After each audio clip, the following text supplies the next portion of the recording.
The brand Trematic caught my attention a couple of months ago with their Archivio Uno, which was the first watch of this revived historic brand.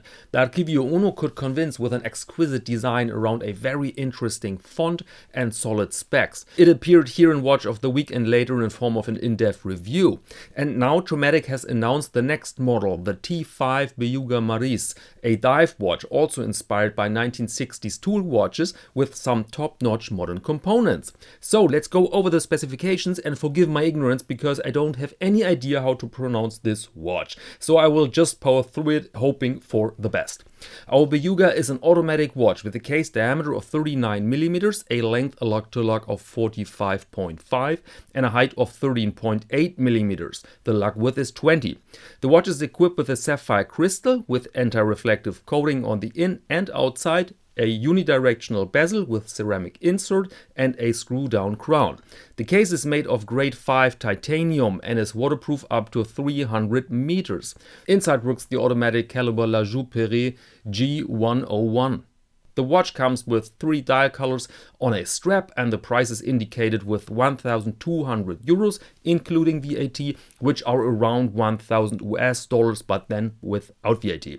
So let's discuss the dial first. We see that the owner of the brand, Daniele Campagnano, sees the font of the numerals with that very distinctive curves as sort of a trademark because they are present on the Archivio and now on the new watch.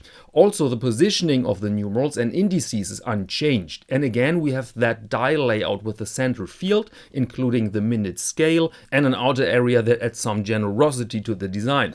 We have the Swiss made on the dial because whilst the company now is located in Italy, the watches are made in Switzerland. The bezel has the mentioned ceramic insert and is very pure with only 3 numbers on it.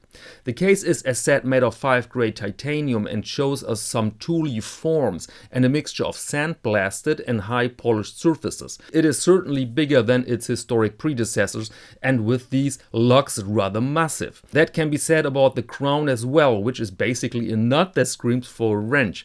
All of that with a typical grayish color of titanium, love it or hate it. Inside we have the movement that we see often nowadays in top grade watches. The La Joux G101 operates with 28,800 beats per hour and offers a power reserve of generous 68 hours.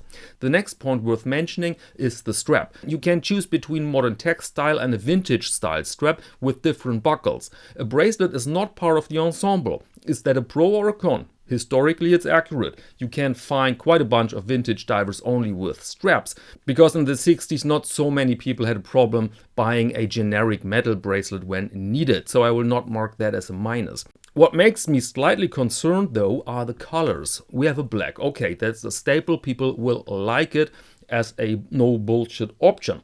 Then we have a bright teal called here Marina, which is pretty close to a 60s bathroom tile. Then we have a warm beige on the edge of yellow called Desert, which I find very unusual for a dive watch, but perhaps I'm too critic. It might be helpful to check out these colors in real life. The quality of the watches will be there, I'm pretty sure, because I handled the Archivio Uno over days and it was immaculate. So very likely they can hold up to that with this new model. But these colors, I don't know. Next point is the price. One word, fair. Titanium is not cheap. We have ceramic and sapphire with 3 layers of coating on the inside and 3 layers on the outside. Then the G101. So overall, high-end components, attention to detail. And so I personally think these 1,200 euros are okay.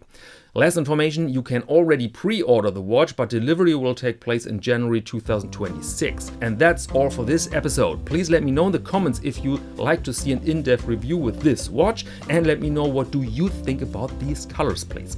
Thank you very much and see you next Monday to Watch of the Week.